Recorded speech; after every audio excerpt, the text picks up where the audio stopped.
હું છું હિમાંશી દેસાઈ. સરસ્વતી શૌર્ય ન્યૂઝમાં આપનું હાર્દિક સ્વાગત છે. પાટણ ડાયટ ખાતે સ્કૂલ ઇનોવેશન કાઉન્સિલિંગ વિષયક ઓરિએન્ટેશન વર્કશોપ યોજાયો. દાઉદ પાટણ મુકામે innovative activities for school innovation council વિષય પર 2 દિવસીય ઓરિએન્ટેશન વર્કશોપનું સફળ આયોજન કરવામાં આવ્યું. આ વર્કશોપ પાટણ ડાયટના પ્રાચાર્ય શ્રી ડોક્ટર પી.આર. રાવલની પ્રેરણાથી યોજાયો હતો.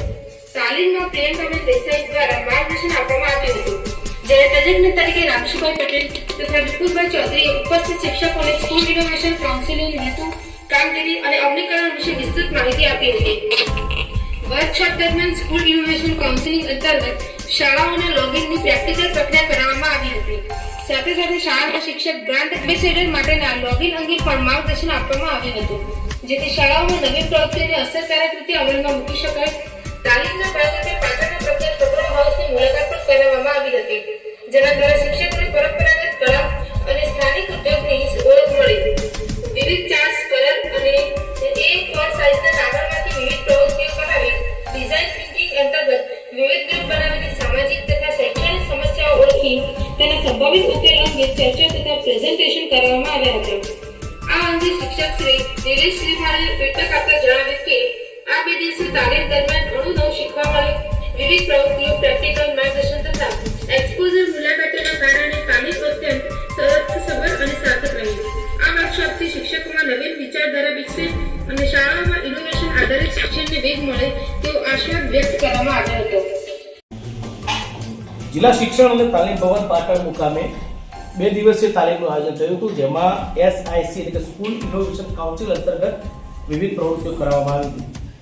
જિલ્લા શિક્ષણ તાલીમ ભવન પાટણના પ્રાચાર્ય શ્રી ડોક્ટર પિંકીબેન રાવલની પ્રેરણા અને પ્રિયંકાબેન દેસાઈના માર્ગદર્શનમાં અમારી પાસે 2 સરસ નિષ્ણાત તજજ્ઞો અમને મળ્યા છે, રામસિંહભાઈ અને વિપુલભાઈ. બંને 2 દિવસ અમને ખૂબ સમજાવ્યું છે. ગઈકાલે અમે પટોળા હાઉસની મુલાકાત લીધી હતી અને આખો દિવસ અમે સમજ્યા હતા સ્કૂલ ઇનોવેશન કાઉન્સિલમાં શું કામગીરી કરવાની છે, teacher as a brand ambassador એની માહિતી અને લોગિન કરતા શીખવાડી. અને આજે અમે એક વિશેષ મુદ્દા ઉપર કામ કરી રહ્યા છીએ, જેમાં શિક્ષકને ઘણી બધી સમસ્યાઓ હોય છે, બરાબર. એમાં સમસ્યા ઉકેલ, જરૂરિયાત, ઉપાય અને ઉપયોગ કરતા એટલે લાભાર્થી કોણ છે એના ઉપર તમે જુઓ આ ગ્રુપમાં બધા અત્યારે કામ કરી રહ્યા છે. અમે બધા સવારથી જ ખૂબ પ્રવૃત્તિશીલ છીએ, સરસ કામગીરી કરી રહ્યા છે. તો આ જે પ્રવૃત્તિ છે ડિઝાઇન થિંકિંગ અંતર્ગત અમે કરી રહ્યા છીએ, બરાબર રામસિંહભાઈ? અને રામસિંહભાઈએ અમને ખૂબ સરસ માર્ગદર્શન આપ્યું છે ડિઝાઇન થિંકિંગ. આની પહેલા પણ એક અમે આ પ્રવૃત્તિ કરી હતી. એક સામાન્ય A4 સાઇઝના કાગળમાંથી એવો મોટો હાર બનાવવો જેમાંથી આખો માણસ પસાર થઈ શકે. શરૂઆતમાં અમને અશક્ય લાગ્યું, પણ જ્યારે બધા જ તાલીમાર્થીઓ અંદર જોડાયા શિક્ષકો, ત્યારે લાગ્યું કે કેટલું સરળ હતું. એટલે કંઈક થિંકિંગ કરવું પડે એવું સરસ મજાનું અમને પ્રવૃત્તિશીલ આજે માર્ગદર્શન આપ્યું છે. એ બદલ ડાયટ પરિવારનો અમે ખૂબ ખૂબ આભાર માનીએ છીએ. Thank you. અમે 2-3 એના ઉકેલ સુનિશ્ચિત કર્યા છે. એ પછી પહેલો ઉકેલ છે, સરળ ઉકેલ છે કે સંખ્યા પ્રમાણે ગ્રુપ પાડી દેવાના. દાખલા તરીકે 30 હોય તો 5-5ના ગ્રુપ પાડી દેવાના.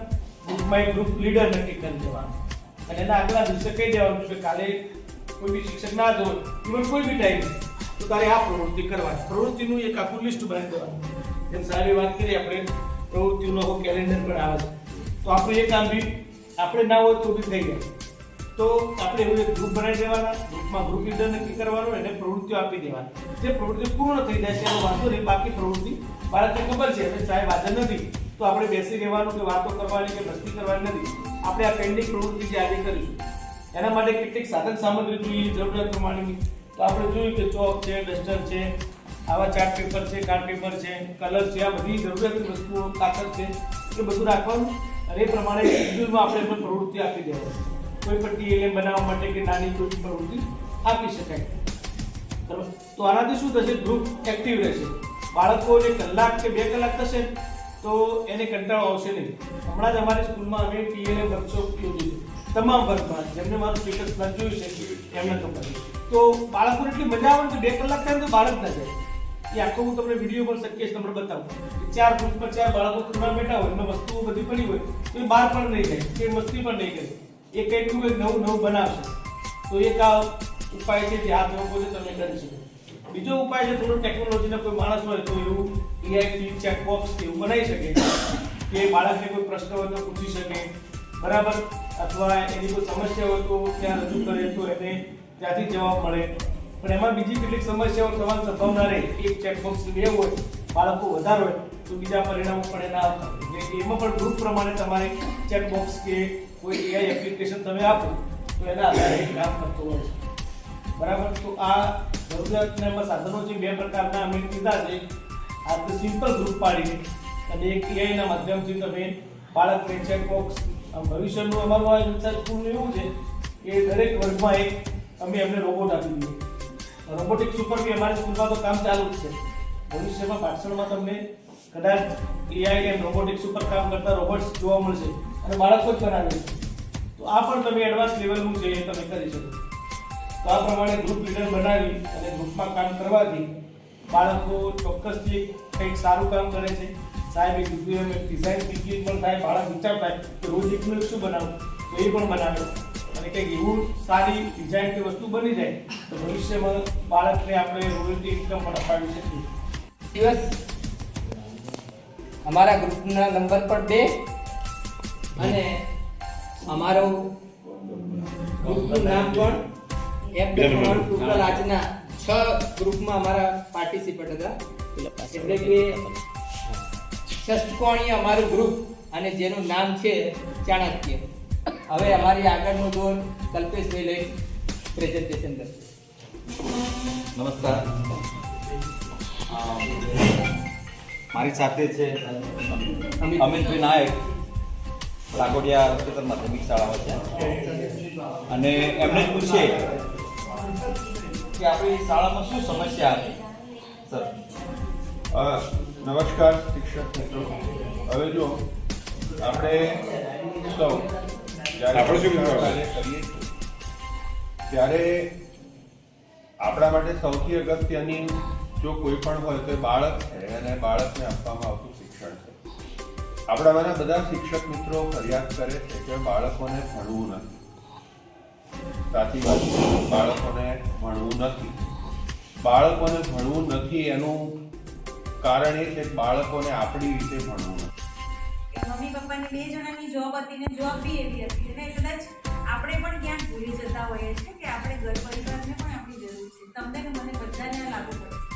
એ છોકરાના મગજ પર એવું થઈ ગયું હતું કે એના કરતાં તો ચેટ જીપીટી સારું કે હું એને 10 પ્રશ્ન પૂછું તો મને જવાબ તો આપે છે. એટલો બધો આક્રોશ હતો કે હું એને 10 પ્રશ્ન પૂછું કે પ્રશ્ન પૂછું તે મારી પર ગુસ્સો નથી કરતું, એ મને સરસ પ્રેમથી જવાબ આપે છે. એક મારા બેસ્ટ ફ્રેન્ડ ચેટ જીપીટી છે.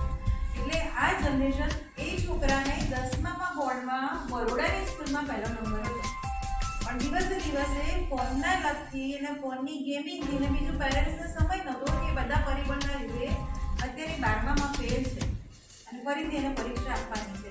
એટલે આપણી પાસે જે યંગ જનરેશન છે, આપણી પાસે જે વિદ્યાર્થીઓ છે, એ લોકોએ એક્ટિવિટી તમારે પણ રજીસ્ટ્રેશન કરવું, એ બધું કરવું, પણ એ લોકો પાસે મહત્વની વસ્તુ ટેકનોલોજીનો ઉપયોગ કઈ રીતે કરવો અને કેટલો કરવો. નિલેશભાઈ બહુ સરસ કામ કરે છે અત્યારે એઆઈના માધ્યમથી. વિડીયો પણ મને આજે સવારે બહુ જ સરસ કદાચ એમનો વોઇસ છે અને આપણે ઇજિપ્ત ને મોહેજો દડોની જે સંસ્કૃતિની વાત કરી છે, વર્ગખંડમાં જ્યારે સામાજિક વિજ્ઞાન ભણાવીએ વિદ્યાર્થી એ જગ્યા તો જોઈ જ નથી, બરાબર. તો બહુ સારું છે કે એઆઈના માધ્યમથી પોતે પોતાની આખી સ્પીચ છે અને સમજાવે છે કે ભાઈ આ મોહેજો દડો છે કે આ સ્થળ છે, બરાબર, આ લોથલ છે કે આ ઇજિપ્તની ગુફાઓ છે. કોઈ પણ ટોપિક પર આપણે એઆઈના માધ્યમથી વિદ્યાર્થીને લાઈવ ડેમોન્સ્ટ્રેશન કરાવી શકીએ છીએ કે વિદ્યાર્થી વર્તનમાં બેસીને આ બધું જોઈ શકે અને જોઈએ એટલે ભણો એવો આપણો નિયમ છે કે જેટલું જોઈ અને સાંભળીને ભણો એ તમને ઝડપથી યાદ રહે, એ તમારે ભોગવું પડતું નથી.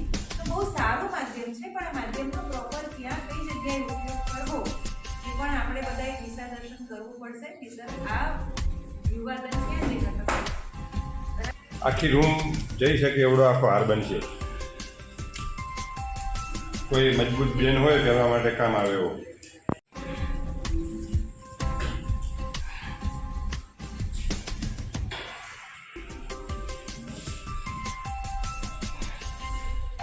આવડું થઈ શકે, આવડા કાકામાંથી આવડું કઈ રીતે થઈ શકે, આવડા કાકામાંથી આવડું થઈ શકે.